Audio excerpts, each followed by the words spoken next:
Welcome back to the on-site edition of the Plumbing Gurus. This is back at the White House here, and yeah, we're working in the White House, not the real one. But today we did some in-floor heating. So it's all slab heating. This is kind of a slab here, the main floor. We've gone through and did the groundworks. We showed you guys that already. So now we were doing the slab, and they're gonna pour in 2 days. Tomorrow's inspection. So we're just gonna show you guys what we did here. It's not a lot to it. We just run our pipes, but we like to make sure they're fairly straight. So if you can see these orange dots here, we usually take a 2x4. We mark 12 inches. We go 12-inch centers for our hydronic heating with half-inch pipe. And we just run them. And what we do to measure these is we take a tape measure. We measure from the end to here. And then this was 44 feet. So then we just start counting how many dots we have and just kind of work backwards to how many loops we're going to do. So it ended up being 4 loops. They're shorter loops. We could have got away with 3 decent sized ones than like one really short one. So we decided to do 4 fairly equal size lengths. So we went just shorter loop, shorter loop, shorter loop, shorter loop kind of thing. And they are straight. And again, we use the orange dots to just then we know where to put our zip ties, makes it as straight as possible. Because it's black pipe and the sun's hitting it, it does kind of wave a little bit. And then we brought everything back over here.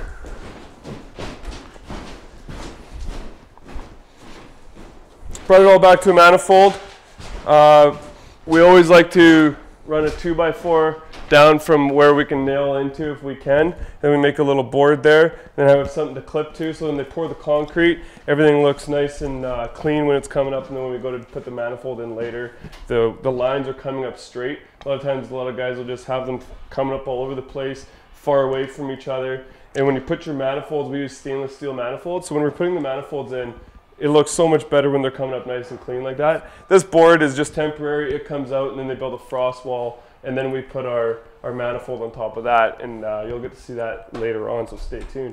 And then if you are building this wall here, you can see, if you can see the line, that's where the finished concrete's gonna be. So we try to put that board above the concrete. Yeah, this is our finished concrete here. Yeah. We make sure that we're just above it. So when we take it out, we're not gonna have to... And then our conduits, we make sure that they're sitting above concrete so that they're protecting the pipe coming through the concrete. And we try to make them all as level as possible, as clean as possible. And that's it for down here, except I guess one quick thing. We did run a couple hot and cold lines up to this is a kitchen island, so there's no way to get any water lines down into here. Ideally, we probably should have had these in before the in-floor. It's not a huge deal, but they just run from here into a wall underneath. So we know they won't freeze anymore, and they just come up into the cabinet there. That's been marked for us. And then we have a floor sensor here. We've just ran it out into the middle of the concrete. We'll fish a floor sensor wire into there, and then it'll help read the temperature of the floor for later, so that they control either floor or air. It's up to them how they want to control it. I think that's pretty much it for down here. Yeah, let's go up. Let's go jump up to the top into the studio.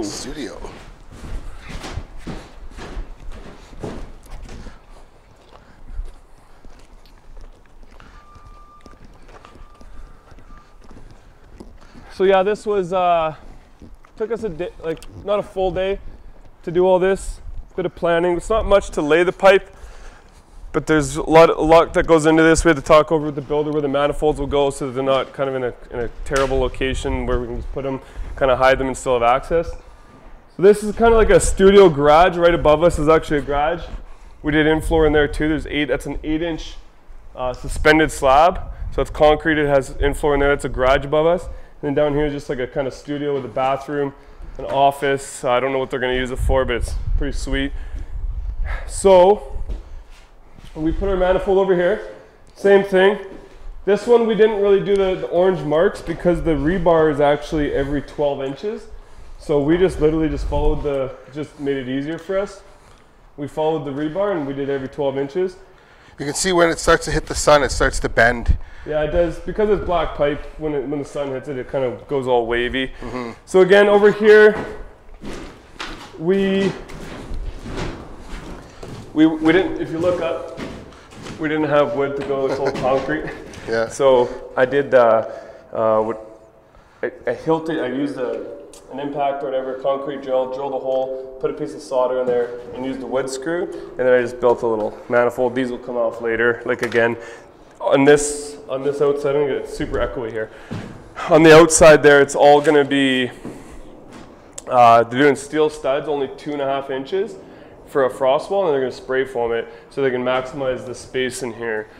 2 inches of spray foam and then plus the 8 inches of concrete. That'll be more than enough for our value to keep this place warm. And again, we have a floor sensor over here. There's a wall here. This is probably where the thermostat's gonna sit, so we're gonna put a floor sensor here out in the middle. Again, they can control either the floor temperature or the air, or they can kind of combine the both together. Gives them options.